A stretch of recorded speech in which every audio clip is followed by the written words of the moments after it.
We've been living in a pandemic of fear, and it's showing up as violence in our classrooms, in our homes, and in our communities. Every day, something new splashes across our news feeds or tears through our hallways.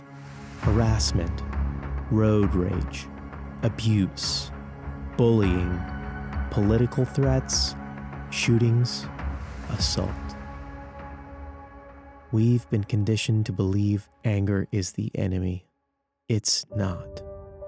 Anger is an impulse to act, and when we learn to manage it, it helps us to do some important things like uphold boundaries and recognize injustice and oppression. Anger is also a portal we can use to move through fear.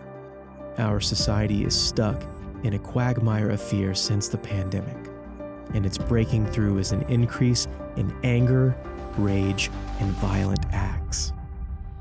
If you're ready to do it differently, to heal yourself and your children, to hear the important messages anger and rage carry for us, to stop relying on fear tactics for discipline, to create something new rather than continue the cycle of pain, to manage big upsets, and harness the power of anger to bring about positive change.